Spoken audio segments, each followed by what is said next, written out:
Assalamualaikum warahmatullahi wabarakatuh. Ashama harka fuunee kabajamtoota fi jaallatamtoota hordoftoota YouTube Ilaal TV akkam jirtu nagaa fayyaa keessanii. Egaa har'a keessummaa tokkoon qabadhee gara keessan dhiyaadhee jira. Keessummaa kee egaa akka kabajannaas maxxan abdii guddaan isinirraa qaba. Egaa gara keessummaa kiyyaatiin isin dabarsuun dura waa'ee jijjiirraa maqaa Ilaal TV nagaafachaa turtanii xiqqishu ibsa isinii godha. Ililli jechuunis intala tiyyaa, ilaal jechuunis mucaa kiyya kan gafaati.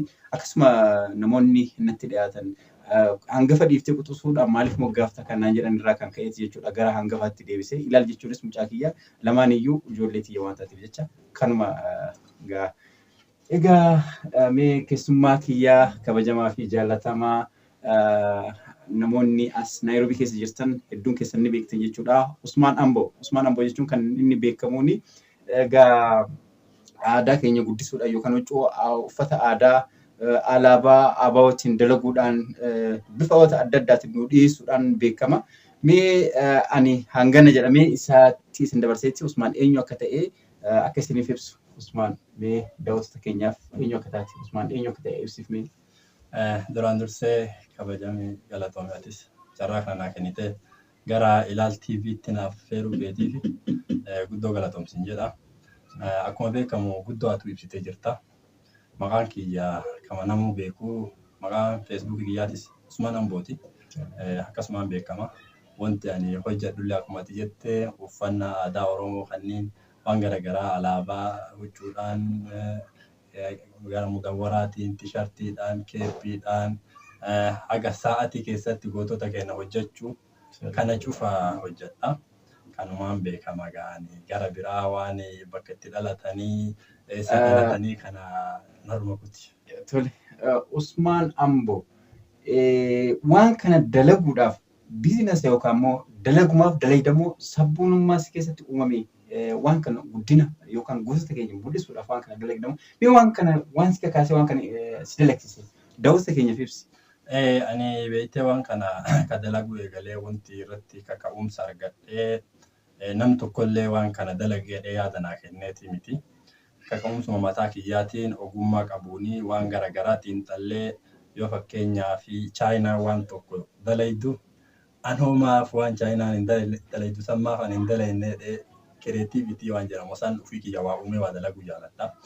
Fakkeenyaaf sa'aatii san ofuma kiyyaa uumeetiin dalagee sa'aatiilee gootota ta'e nakaa warra duraa kunoo yeroo jaarraa abbaa gadaa waaqoo guutuu fi haga amma Jawaar Muhammaditti hunda isaanii sa'aatiidhaan dalagee jira. Onlaayinii irraallee qaba. Onlaayinii uffannaa aadaa Oromoo Usmaan Amboo jedhee namni googilii irra seene ni argata. Waan kana guutuu achi jalaa argachuu danda'a. Wanti ani hojjedhuuf irra guddaa namni kamiyyuu goolii qaba. Goolii qabdu kana keessatti waan hojjettu keessatti waa hojjechuufu malleen si barbaachisa. Waan ummata kiyyaa kana hojjetaa ummata kiyya kanallee dammaysuu barbaada. Akkitti ummata dammaysituu tokko afaaniin dubbattee dammaysitaa tokko saayilanti waa hojjettee dammaysitaa. Hedduu namaa ka jeneraal Waaqoo guutuu hin beekne barsiisee jira. Ka jaarraa abbaa gadaa hin beekne barsiisee jira. Ka Eloomu Qulxuun beekne barsiisee jira. Akkasumas hayyoota Oromoo hedduu isaanii warra Oromoodhaaf waan guddaa hojjetan akka jeneraal Waaqoo guutuu footoon isaa akkam akka jiru nama hedduu barsiisee jira. Fidee sa'aatiin harka hidhee sa'aatii irratti namni kun eenyu jedhee barataa waan baay'ee karaa akkanaatiin nama dammaysuu barbaade. Ammas namni waan ofii kana ni jaalata. Tole, Usmaan Amboo mee 2015 irraa jechuudha kanaan si beeku waan kana dalagdeeti jechuudha. Yeroo qabsoon Oromoo oowwituu biyya keessaa qeerroon akka baalaatti harca'aa tursin jechuudha. Asii uummata hedduu kakaasaa turte, dammaqsaa turte, qeerroo asii jajjabeessaa turte, Facebook irratti lafarratti jechuudha.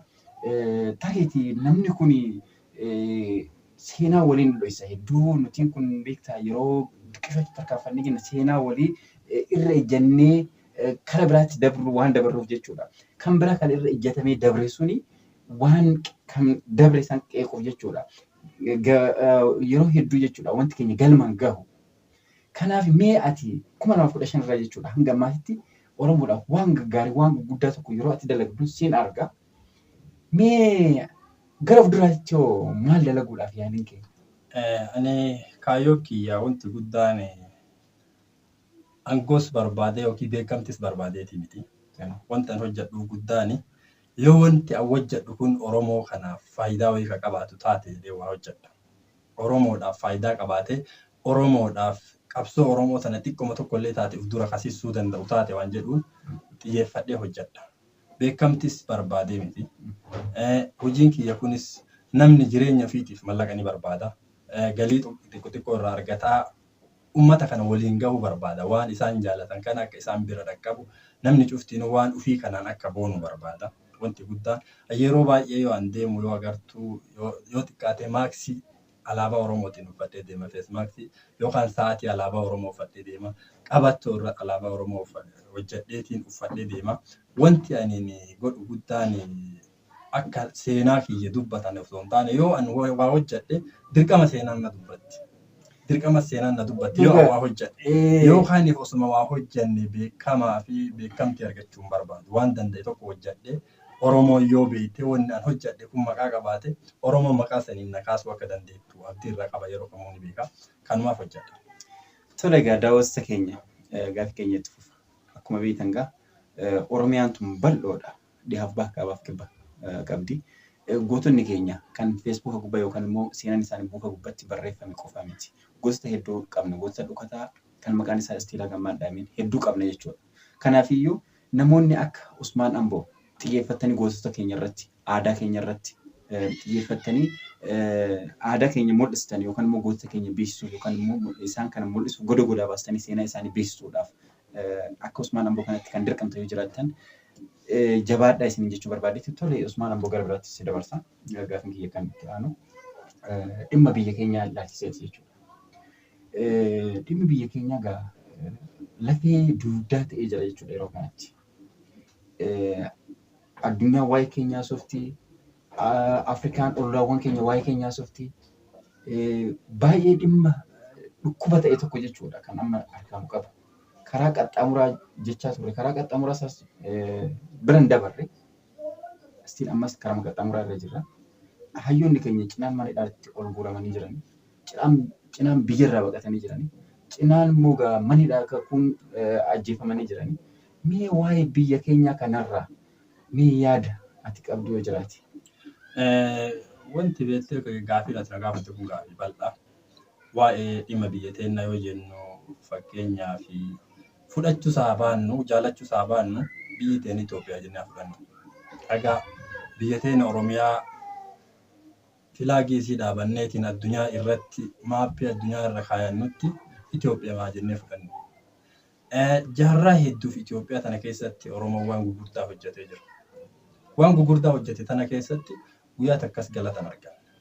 Galanni Oromoo irraa argatu biyya teenya jennu tana keessatti ajjeefamuu fi hidhamuu fi biyyarraa ari'amuu fi saamamuu carraan Oromoon Itoophiyaa keessatti haga ammaatti argataa ture kana.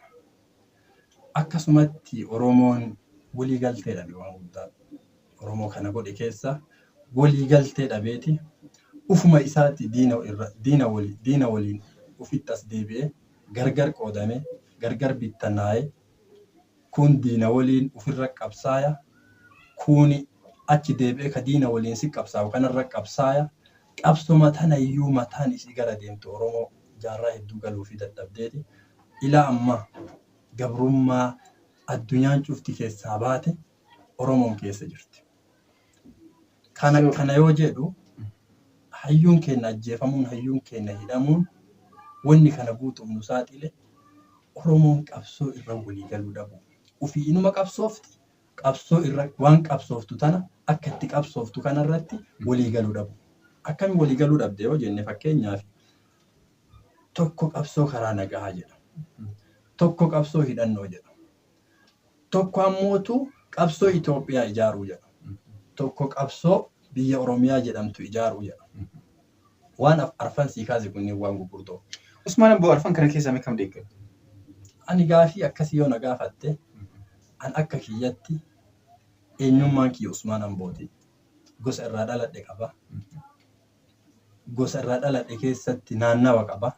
Naannawa kana keessatti deemee biyya Oromiyaa jedhamtu naannoo Oromiyaa jedhamu qaba. An amma Itoophiyaa jedhamtu tanarraa abdii muradhe qabsoo karaa nagaa jedhanirraallee abdii muradhe qabsoo hidhannootiin biyya Oromiyaa jedhamtu nama ijaaruuf muratee ka'e waliin jira. Kanatti ama.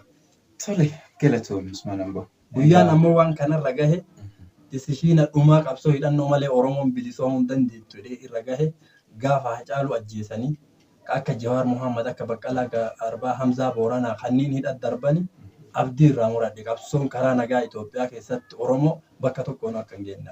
Tole Usmaan Amboo fakkeenyaaf Oromoon yeroo mammaakanii waan tokko waan jedhamtu jira beekee amma karaa naannawaa nuti irra kanatti allaa jedhaniiti ollaa jedhan dura waan tokko qonname mana keessatti maal jetta allaa jetta rabbi kasi uume san jechuudha. Itti aansitee maal jetta ollaa jetta jechuudha. Nama waammatte jechuudha. Kana jechuun maal jechuudha barbaade nuti Oromoodha. Rakkinni Oromoo tokko. Oromoon rakkina lama qabu. Rakkina tokko qabu. Istii lagtaa oppidiyoo biyyaa RPP taasisaa taatu. Kan biyyaaf qabsaawaa jiru bosona jiru isaa taatu. Rakkinni keenya tokko. Kan waliigaltee dadhabne malee rakkina lama qabnu. Rakkina dhuunfaas hin qabnu. Oromoon rakkina tokko qaba. Kana maal jechuu barbaadeetti nuti dura Oromoo ta'aniiti of ta'aniiti Oromoof Oromiyaaf falmanneeti achi booda Itoophiyaa wajjin akkaataa itti walii gallu hayyoota keenya jira sun nun ilaalchisu. Ammaaf immoo waan hayyoonni keenya hordofaa jiran yookaan immoo qabsoo hayyoonni keenya godhaa jiranii san irratti jechuudha kan nuti xiyyeeffanneeti qeerroollee daandii sanarra akka deemanii fi kakaafnu jechuudha. Kanis jedhu Usmaan Amboo fakkeenyaaf amma hayyoota gurguddaa qabnaa abbootii qabeenyaa abbootii hiyyeessaa fakkeenyaaf akka Dinquu Dayyaas fa'aa jechuudha. Biyya rabqatee biyya namaa keessa jiraate. Hedduu jechuudha. Artistoonni keenya kun ajjeefamni kun immoo biyya rabqatanii biyya namaa keessa jiraatan. Kan biyya jiraatan immoo dhodhokataniiti jiraachuu jiran jechuudha. Firiidamiin qaban jechuudha. Akka artistoota biyya nama biraatitti Oromoo ta'anii lafa sanarra dhalatanii handhuura Oromiyaa Finfinnee keessa jiraatanii gammachuu qaban jechuudha.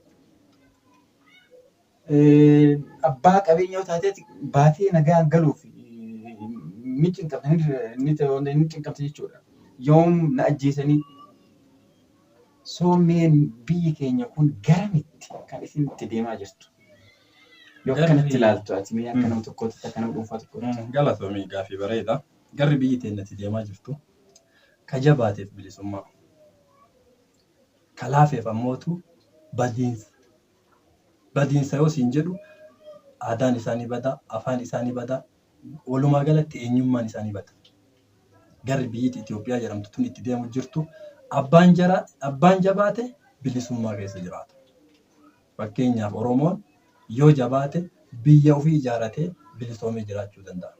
Akkasumas sabaaf sablammoonni biraa akka Tigiree amma akka jabaatee lolee ofirraa dhoowwu ofirraa humna isa dirqisiisee isa gabroonfachuuf deemu ofirraa dhoowwu kana yoo itti fufee jabaate biyya mataa ofii ijaaratee jabaatee jiraata bilisoomee jiraata. Kalaafe ammootu abbaan fedhe si haa liqimsu liqimfamtee maqaan kan kee dhawamuun hafee ukkaamamtee aadaan kee badee afaan kee badee jiraatta. Kanaan itti deemaa jirru kana. Kana keessaa baatee Oromoon bilisummaa yoo barbaadde daandii tokkocha. Daandii Oromoo bilisoomsu akkuma reefu dubbannee bira dabarre dirqamaan abbaan jabaate ni bilisooma akkuma jenne san karaan ittiin biyya san keessa jabaachuu danda'an karaa hidhannoo. Tole Usmaan Amboo galatoomii akka gaariibsa. Karaa hidhannoo jettu kana fakkeenyaaf Oromoo ta'anii kan hidhatanii bosona jirantu jira. Kan biyya keessatti jechuudha. Oromiyaan tun bal'oodha godinoota hedduu qabdi. Godina Gujii, godina Wallaggaa, Harargee keessatti, Walloo keessatti qabsoo finiinsaniiti jechuudha. Kan isaan diina isaanii adamsaa jiran jechuudha. Akkasumas gara Shawaa Lixaa kanneen itti jechuudha. Fakkeenyaaf giddu galeessa Oromiyaa kanatti yoo as dhuftee jettu Arsii Baalee durii fi biyya qabsoon irraa madditu yookaan immoo biyya madda goototaati jedhamte jechuudha kan beekamtu Baalee fakkeenya fudhachuu dandeessa jechuudha. Akkasuma Arsii giddu galeessa jechuudha fudhachuu dandeessa jechuudha. Akkasuma Harargee jechuudha. Giddu galeessa madda qabsootaati duriif. Amma garuu burrii taanee jirra. Cinaan tokko lolu jira. Cinaan tokko rafuu jira. Qabsoo isin jedhan kun qabsoon kun bifa sadii hidhannoo dinagdee siyaasaadha. Kanneen keessaa nuti kan filanneessa rafuu jiru kuni maal irratti hirkanneeti maal abdanneeti of duraaf. Fakkeenyaaf warri kun amma Wallagga, Gujii, Shawaa cinaa tokko haa jennu Walloo warri kunniin qabsoo ajaa'ibatti itti jiran jechuudha. Gaafa warri kun yookaan immoo cimanii jechuudha. Oromiyaa kana kan dhuunfatan taate nuti isaan wajjin Oromoo taanee yookaan immoo isaan wajjin hangoo godhamu yookaan walqixxummaa Oromummaa kana leellisuudhaaf akkami? Ulfaatu. Gaaffii gaarii waan tokko waan hubannoo si kennu jira. Qabsoon tuni yeroo makamuu qabsoon hidhannoo daangaa irraa gara walakkeessa biyyaatti deemti. Daangaa irraa yoo siin jedhu gammoojjiilee hedduu qabnaa, bosona hedduu qabnaa, bosona kanneen kan namnu keessan qubannee jira. Akka bosonuma kana keessatti wal ijaaranii leenji'anii hidhataniiti gara walakkaa biyyaatti deeman. Fakkeenyaaf amma Baalee yoo fudhatte, Arsii Jiddugaleessa kana yoo fudhatte lafa hedduu lafa bal'aa. Ammallee lafti istiraateejii ta'ee qabsoo hidhannootiif yeroo hedduu adda bilisummaa Oromoo kun irra ture. Fakkeenyaaf Baalee gara gammoojjii kana fudhachuu dandeetta lafa kana keessa turan. Ammas akkasuma jiran. Ammootu ammaan tana wanti mul'ataa hin jirre jira akkuma ati jette akka naannawa kanneenitti lafa akkanaa qabatan magaalaa akkanaa qabatanii kuni wanti mul'anne ni jira. Kun ammootu istiraateejii lafa kaawwatanii deeman ta'uu danda'a. Ammas lafti diinnis yeroo hedduu irratti xiyyeeffatee humna isaa guddaa irra baasu godinoota Baalee fi Arsii kana keessatti humna Oromoo cabsuuf yeroo hedduu wanti isaan hin goone hin jiru. Istiraateejiif yeroo kaawwatanii qabaachuu danda'u. Fakkeenyaaf oboon san isaantu beekaa akka itti deemaa jiran qabaachuu danda'u malee rafaa jiraa jechuu hin dandeenye. Maaliif siin jennaani qeerroon karaa cufaa turte tuni bifuma sadii qabattee jirti. Tokkoffaa mana hidhaa keessa jirti. Lammaffaa kakaleessaa fakkeessaaf qeerroo waliin jiru warra bilxiginnaa jedhu kanan makame. Sadaffaan ammootu gara wobootti makame. Kanu wanni qeerroon ammaan tana keessa jirtu. Kan woboon makame kuni kutaalee Oromiyaa kamiin keessaa yoo woboon makame woboo jira.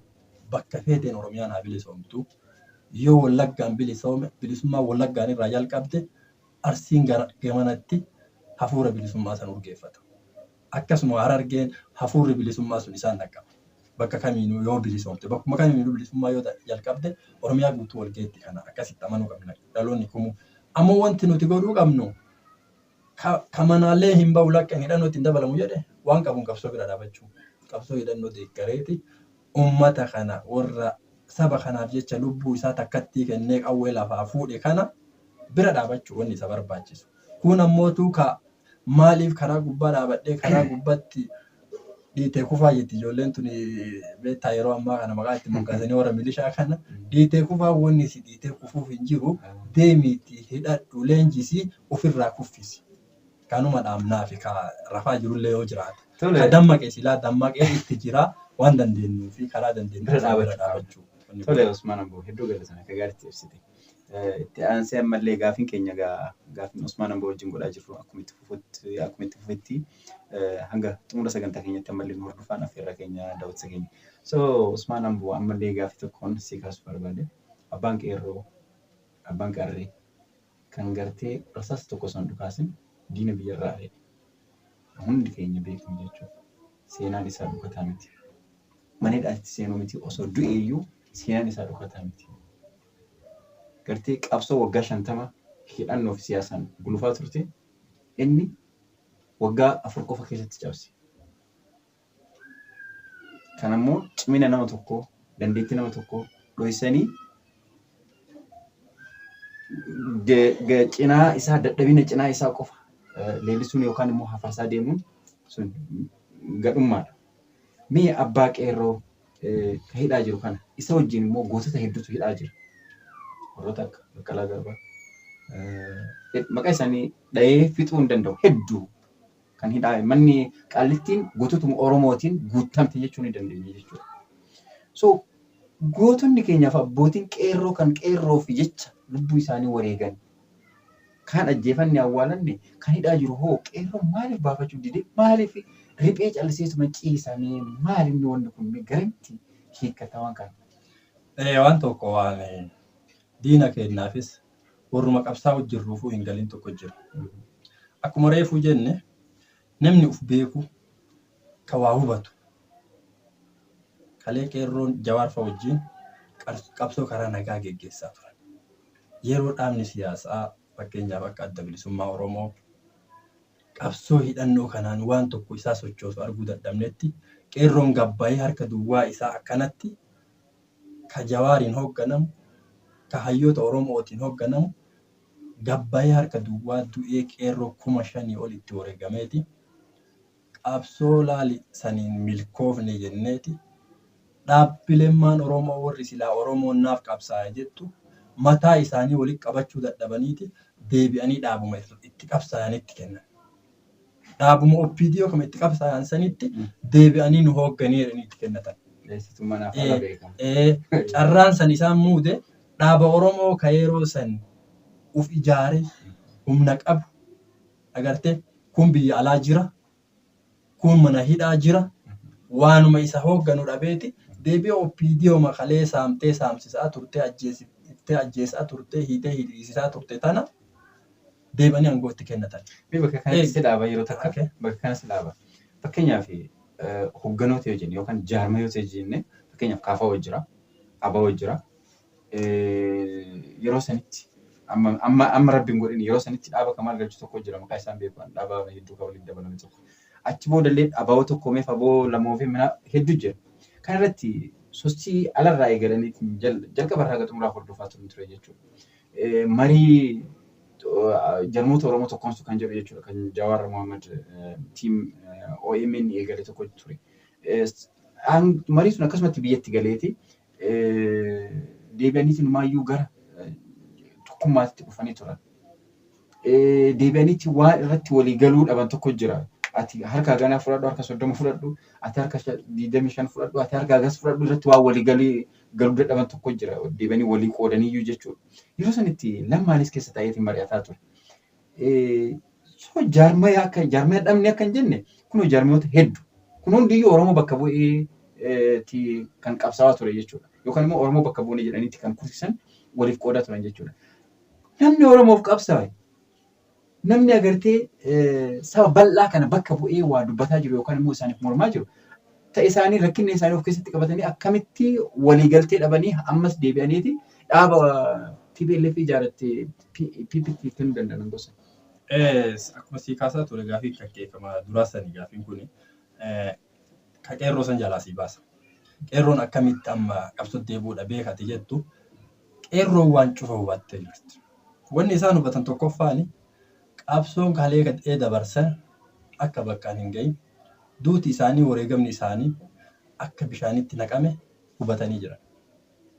Du'a san kalee harka duwwaa du'aa turan sun akka uf duraaf amma booda jarraa akkasitti du'aniiti biyya san bilisoomsuu hin dandeenye waan hubataniif jecha qeerroon hadha lafa ganaa qabanne bakka akkanaa qabanne magaalaa akkanaa qabanne jettu tun dhalootuma yeroo san karaa cufaa turetu gaddeebee qabsoo hidhannootti jijjiire. Tokko kan lammaffaa hooggansa itti dhabneeti abba maqara itti qabsoofnetti diina maqara itti qabsoofnetti deebinee kennine OPDO ma deebinee kennine.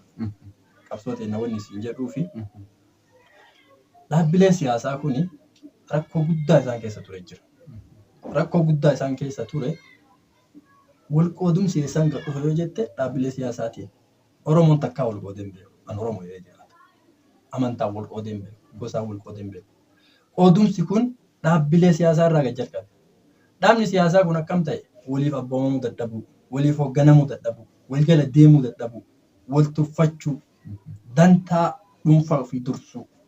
Wantoota akkanaatiin jecha wal facaasanii abaaboon tokko biyyaa baheeti 14 ta'ee biyya gale. Kana ka godhe maali?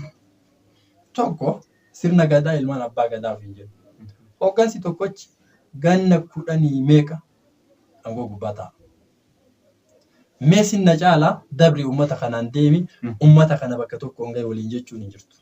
Walii quudhuu walii abboomu. Walii quudhuun situ narra beekaa, situ narra hayyuu, situ narra hooggansa beekaa, situ narra lola beekaa, situ narra baratee, situ narra baratee uummata kanaan deemu walii jechuun hin dhabamtu. Lakki ana malee jechuudha. Lakki ana malee.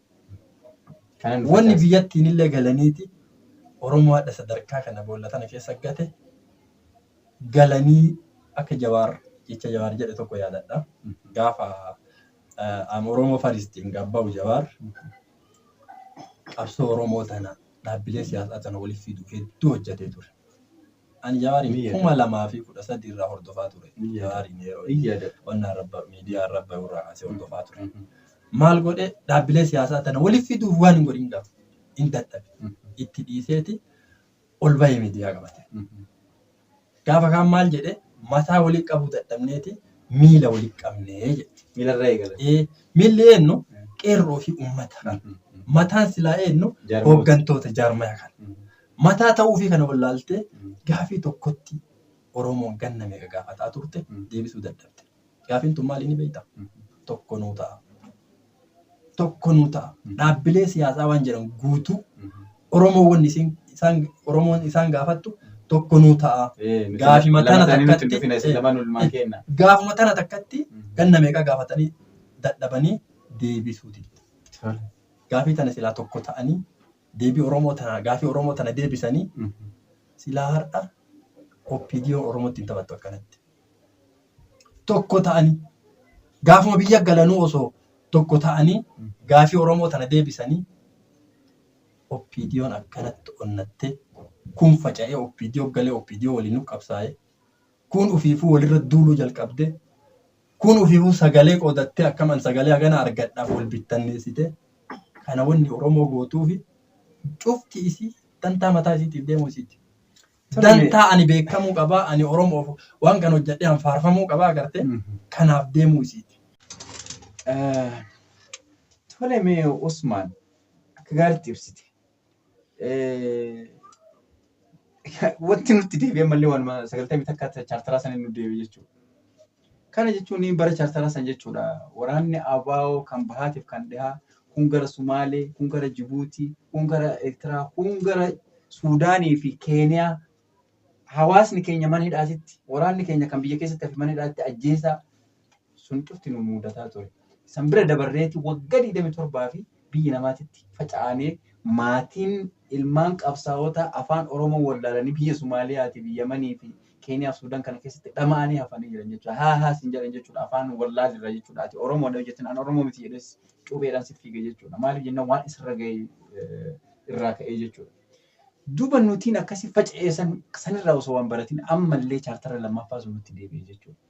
Chaartarri lammaffaa nutti deebi'e jechuudha. Bara Oromoon biyya qabatte mootummaa Oromootu qabate amma Itoophiyaan tasgabbooftee nagaan jiraatti. Manni Itoophiyaa guutuun Oromoo wajjin nagaan jiraata jennetti asii kaan hidhu, kaan ajjeesu, kaan biyyarraa baqachiisu, kaan achiin shororkeessaa kaan jechuun waan akkasitti nuuf deebi'e. Usmaan kanarramee maal waa ibsita waan jettu qabda kanarramee? Kanarraa wanni jedhu ilmi namaa beektaa dhaabbata wayiitis ta'e biyyas ta'e nama dhuunfaatis ta'e nama jechuun kan waan dabrerraa waa baratu. Wanni dabre si bira dabre si barsiisuu qabdi. Wanti tokko ammootu wanti Oromoonis hin baratin dhaabbileen siyaasaa Oromootis hin baratin waan tokko guuttee jira. Bara silaa bilisummaa Oromoo tokkoffaa gartee silaa namni beektaa namni niitii hedduu fuudhu niitii jalqaba fuudhe sanirra wanni isa gammachiiftu hin jirtu. Waan haarawaa jalqaba itti gammadu. Oromoon bilisummaa sadarkaa jalqaba argatte ta dur ofii isiitii sirna gadaatiin wal bulchaa turte malee bilisummaa 1991 argatte 1991 argatte san itti fayyadamuu wallaalteeti hiittee biraa deemte. Warri bara san akkas godhee biraa deeme ilaa ammaatis hooggansa Oromoo ta'utu kana muude. Ilaa hadha Oromoo waan biraa diina biraa ofirraa jijjiiruu dadhabuun hafee ka qabsoo isaa gurguratee biyyarraa bahe wallaalaan haa ta'uu beekaa. Ka qabsoo isaa diina kennee biraa bahe wallaalaan haa ta'uu beekaa. Isuma sanuu ofirraa jijjiirtee nama biraatti kennachuu hooggansa haarawaa kennachuu dadhabuun sadarkaa tokkoffaa dadhabbina tokkoffaati. Isa lammataati. Qabsoo tana guyyaa san warri Oromoo irraa bite TPLF ammoo dallaalli Oromoo gurgure OPDO fi warruma gaafa san hooggansa ofiin jedhu keessaa muraasni warra Oromoo gurgurachuu keessatti qooda guddaa qabsoo Oromoo gurgurachuu keessatti qooda guddaa taphate. OPDO'n interpireetara warra afaan hiiku